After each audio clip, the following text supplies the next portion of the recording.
Hello, welcome back. Today I would like us to consider a recent video made by the YouTuber HBomber Guy. The video is titled Bill Nye V Pseudoscience Part 2, A Measured Response. The interesting thing about this video is how wide HBomber spreads his net. In the video he criticises several YouTubers. The channels he criticises have very little in common, other than they have been critical of Bill Nye's position on gender. These channels range from Mouthy Buddha to Louder with Crowther, and even include Rage After Storm. A link to the original video can be found in the description box below, but at a hefty 55 minutes it can be a bit challenging to watch because of the diverse nature of the channels he criticises and his lack of focus, all of which makes it difficult to separate his actual arguments from his passive-aggressive rhetoric. So we won't be going through the entire video point by point. We would be here for hours if we did that. But where do we begin? I think the first thing we need to do is impose some structure. In the description to the video, HBomber Guy states that, I wonder if any of the free thinkers out there, who keep having to borrow each other's points in the name of thinking for themselves of course, have anything worthwhile to say about Bill Nye's approach to gender. Let's find out together. So, the declared purpose of the video is to analyse and critique the stance taken by different YouTubers relating to Bill Nye's recent pronouncements on gender issues. I don't think it would be unfair to use the declared aim of the video to impose at least some structure, and this enables us to strip away the irrelevant and focus on the content of the criticisms he offers us. And as we will discover, once we have stripped away the extraneous, the rhetorical fluff and the attempted humour, we will lay bare the deficiencies in reasoning that underpin HBomber Guy's entire effort. When we last left off, I performed raw, hardcore, mostly uncensored analysis of all of Armoured Skeptic's data supporting his view of gender expression, which didn't take too long because he didn't have any. This time, we're going to do some more of that, about some more people. Nothing particularly unique this time, I just thought it'd be nice to cover a few more people. I wanted to do more last time, but the video started to feel like it was dragging, you know? Let's have another look and see if there are any decent rebuttals to Nye's recent work. We'll be looking for a couple of basic things, like if the arguments actually hold water when you look at them, if they have any sources or data that they cite, if they put it in the description so people can click to check if it's actually right or not. Really basic stuff like that. I'm sure that's a low bar that no one will be tripped over, right? Who's first? Yes, we're all wondering who's going to be first. But before we join HBomber's exciting intellectual quest, can you guess, I wonder, what will be HBomber Guy's primary strategy in this video? If you guessed his criticisms amount to little more than pointing to lack of citations, then you are correct. If you strip away all the irrelevant points, that is, all those points not relating to the declared objective of his video, it should be obvious that HBomber is a one-trick pony. We have a 55-minute video of nothing more than a repetition of this simplistic and intellectually lazy formula. In case you think I'm being unfair, let's take a look.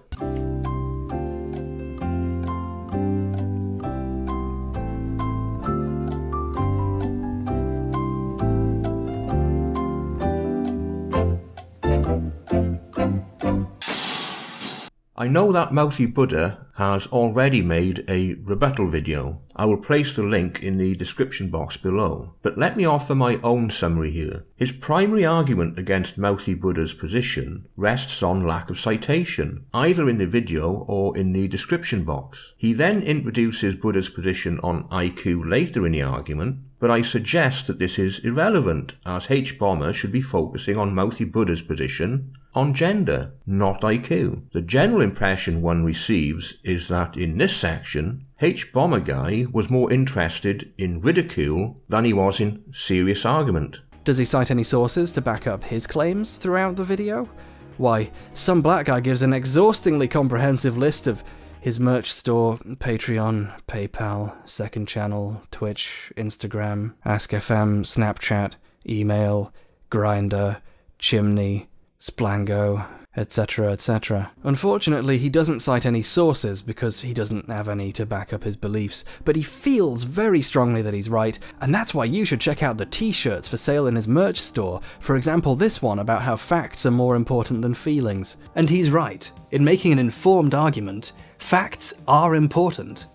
Would have been great if he'd had any, wouldn't it? Some black guy, more like some lack of evidence guy. Oh, cut that out. That's just rubbish. Yes, indeed it was rubbish. No need to state the obvious. In this section, HBomber makes the argument that some black guy's argument rests on the fact that scientists take a contrary position to that stated by Bill Nye, but he fails to provide any citations, which in HBomber's mind apparently equates to there being no evidence. So the proposition offered to the viewer is simple. No citation equals no evidence. I think most reasonable people recognize how disingenuous this position actually is. We shall return to this topic later. At this point, you should be getting the general picture, but just in case there is any lingering doubt, let's see another example. I hope you're sick of bullshit, because here's YouTuber No Bullshit with his video entitled Bill Nye Goes Full SJW, Trashes Whites, Praises Transgenders and Gays, and by no bullshit, I apparently meant to say no sources. I bet we're in for a real science and research fest here. Again, the argument starts with reference to the fact that there are no citations or sources provided in the description box for this particular video, and for some reason we are treated to No Bullshit Guy's repeated references to the establishment. Obviously, HBomber thinks this is of particular relevance, but he fails to share with us why. But more importantly, what has it got to do with Bill Nye's pronouncements on gender issues? Or perhaps such editing is included for the sole purpose of ridicule. Do you see a pattern developing here? Now, if I really wanted to, I could go through the entire video and make one of my patented citation needed jokes every single time he makes a claim and then doesn't support it with any evidence whatsoever. This still doesn't change the fact that there are only two genders.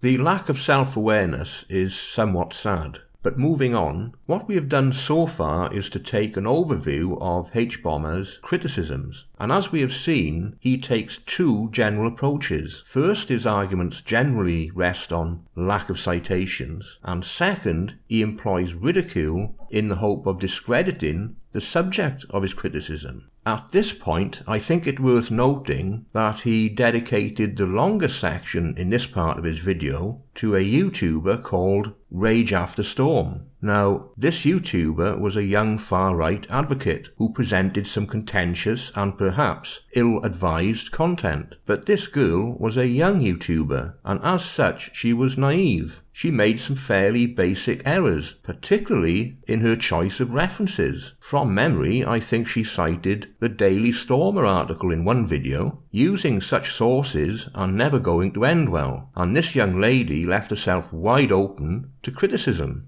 In fact, HBomber could have presented a devastating critique of Rage After Storm if he had had the wit to do so. Of all the YouTubers he decided to criticize, here was the joker in the pack. But even so, he failed to escape the cookie-cutter formula he had adopted when scripting his video. What we are left with is a repetition of what has gone before, which resulted in a telling failure to meet his own ambition. His one opportunity to intellectually dismantle someone he perceived as a worthy antagonist was squandered. For example, I've spent nearly 2 months of my life reading data and biology books and studies about trans people and reading about the lived experiences of being trans in order to come to a better understanding before broaching this topic and responding to criticism, before realizing that most of the criticism didn't do any research and there was really no reason for me to do most of that reading, and I've had basically no chances to show all the work I did in this video, and I'm thoroughly disappointed in myself. I accidentally took the time to educate myself to no benefit other than my own personal expansion of knowledge, like some kind of loser who thinks that's important. And to think I did all that just to respond to videos covering an episode of a show that I didn't think was very good at covering the issues anyway. So, in this section, towards the end of his video, HBomber bemoans the months he spent on researching gender issues, while those he criticises he claims to have done so little. But the problem here is, he has carefully selected these YouTubers. Why these YouTubers rather than, say, Jordan Peterson, Steven Pinker, or Gad Saad? I think we all know the answer to that, so I won't labour the point. But we cannot escape the fact that after 2 months of research and a 55-minute video, we are left wondering what he had learned. He offered no effective rebuttal to those who had criticised Nye's position relating to gender. After 2 months of research, HBomber, it seems, is content not to share anything of importance with his audience. Or perhaps he simply mistakes intellectual labour for thinking. Time now to consider what few points he did make in the video. I could just systematically own Derek for all the stupid shit he says over the course of the video, but I've set myself the lofty goal of cutting through the chaff and analysing the core claims themselves that appear to be holding up the rest of the rants and seeing if at least they hold water. You know, all this bullshit is bullshit, but he might have a point in there somewhere, so I did some digging and found Derek's central claim, which is that Bill Nye has gone against the science, and he knows this is what's happened because real scientists used to say otherwise. But now he wants to play make-believe and say stuff like, oh, gender is on a spectrum like sex, you know, there's such a thing as like non-binary and stuff like that, when, you know, before, like any other science or scientist that has come before him has just said there's 2 genders and they're determined by the chromosomes. Chromosomes? Whatever, he probably misspoke. He doesn't provide any data or studies to support the idea that gender is determined by chromosomes, but he also doesn't even dare say that himself. Instead he says, well, scientists say it, and he believes those scientists over Bill because, well, they say what he thinks is true. Certainly not because he's seen the evidence himself, because then he'd have bothered to show it to the viewer and not hide behind scientists say it, wouldn't he? The funny thing is, he tries and fails to claim that this is what Bill used to say. This next clip is unintentionally amazing. Something that he said himself as well. In an act of utter hilarity, after saying this used to be what Bill said himself, he cuts to a scene from an old episode of Science Guy where someone who is definitely not Bill himself explains chromosomes. Before you're born, your mom gives you one of her chromosomes and your dad gives you one of his. Now, we're going to investigate that claim in a little more detail in a sec, but first, let's stop and think like video editors for a bit. Look, it's my one actual area of expertise. I was going to shoehorn this bit in somewhere. I'm going to be charitable here and assume that Derek did some research in advance. He probably at least watched some of the clips from the ice cream bit or the musical bit that people were spreading on YouTube, and saw people claiming on Twitter that Nye used to say gender's caused by chromosomes, and then hit record assuming Bill had actually said it. Now, the question is, why would he think Bill had actually said it himself in the first place? He must have got this idea from somewhere. Well, in the spheres Derek runs in, a very popular image was circulating on Twitter with a picture of Bill holding up a diagram of chromosomes with subtitles claiming they decide a person's gender. These subtitles were fake. Nye said nothing of the sort in that actual segment. The image was spread by noted bastion of truth and ant enthusiast Ian Miles Chong in the hopes of convincing gullible idiots. And, well, evidently it did. It appears that Derek here took it for granted that that was what Bill had said, and didn't even check it was true until after recording. So we had to use this clip of someone else saying something that you could twist to be about gender instead. Now, I'm just spitballing here. There's no way of proving that's the exact chain of events. Derek could have just missed the widely shared lie, tweeted by Chong, who he follows on Twitter, and which was originally tweeted just minutes before Derek tweeted, "Why is Bill Nye all over my feed?" You know, it could have been a different chain of events, but it wasn't. Well, that's quite a claim to make, isn't it? Did Ian Miles Chong lie? Chong shared that particular meme, which is misleading. Nye himself never presented the section that covered sex determination. The image itself comes from another show that explained chromosomes. But the accusation made by HBomber Guy is also misleading, because the argument is made that Nye never said what it is claimed to have been said. But let's exercise some caution here, because there is a subtlety in play that might be lost in the excitement. There is a distinction to be made between said and spoke. HBomber's argument is that Nye never presented that particular segment in the show, which is true, but the show carries his name in its title, and it is presented by Nye. But more important is the fact that Nye himself was intimately involved in its production. If we view the IMDb entry for the show, we find that Nye is not only listed as presenter, science producer, but also lead writer. There can be little doubt that Nye himself was heavily involved in the production. So how can it be claimed with any credibility that Nye was unaware or had not approved of the content presented in that section of the episode in question? I shall leave it to you to decide. What is certain, though, is that HBomber himself has been somewhat economic with the facts of the matter. Let's now turn to a particular image presented by HBomber. It whizzed by rather quickly, but here's a screenshot. There's something oddly familiar about this table. Apart from the obvious fact that most of the conditions listed are not actually intersex conditions at all. For example, Klinefelter and Turner's are syndromes, not intersex conditions, and neither are minor genital deformities such as hypospadias. It's actually the frequencies that are of concern. Where had HBomber been spending his research time? When we look at the link to the source of this data, we are pointed to an intersex website. The article from which this table is taken is based on the work of Fausto-Sterling, a name that will be familiar to anyone who has viewed my series Feminist Science. HBomber, it seems, has confined his research to the dubious product of feminist scholars such as Fausto-Sterling. Fausto-Sterling's claim that the prevalence of intersex conditions might be as high as 1.7% is often repeated by feminists and some gender activists. Unfortunately, what HBomber Guy seems unaware of is that, as already suggested, this figure includes conditions which most clinicians do not recognize as intersex, such as Klinefelter syndrome, Turner syndrome, and the late-onset adrenal hyperplasia. The term intersex is used to describe those conditions in which chromosomal sex is inconsistent with phenotypic sex, or when the phenotype itself is not classifiable as either male or female. It is not used for minor genital deformities or undescended testes. When used correctly, the true prevalence of intersex conditions is about 0.018%, almost 100 times lower than Fausto-Sterling's estimate of 1.7%.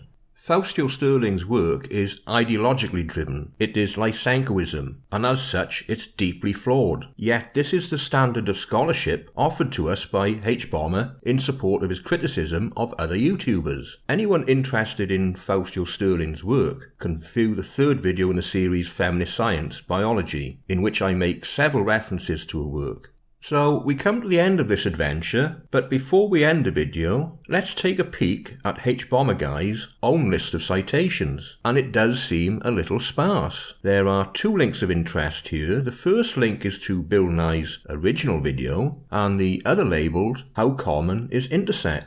That link leads us eventually to Fausto-Sterling's masterpiece. Not much to show for 2 months' intensive research, but did we really expect anything else? We also have links to a human sex ratio study, which relates to the whole coin flipping nonsense. And finally, a couple of links relating to Muslims, because I think he really wanted to have a go at somebody over that particular issue. But it's hardly relevant, at least in regards to the stated aim of his video. That's a total of 6 links, only 2 of which have any relevance in my opinion. Like I said, a bit sparse, but that is simply because he had offered the viewer no effective counter-arguments against his antagonist's positions. He simply offered us a series of ill-thought-out contradictions.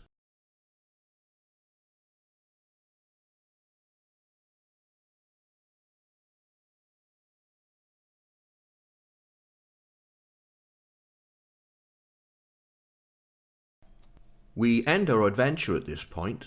I hope you found something of interest in this video. If you would like to support my channel, I now have a Patreon page. If you're unable to support my work through Patreon, then you can share, like, or comment. It's all good. Thank you for watching.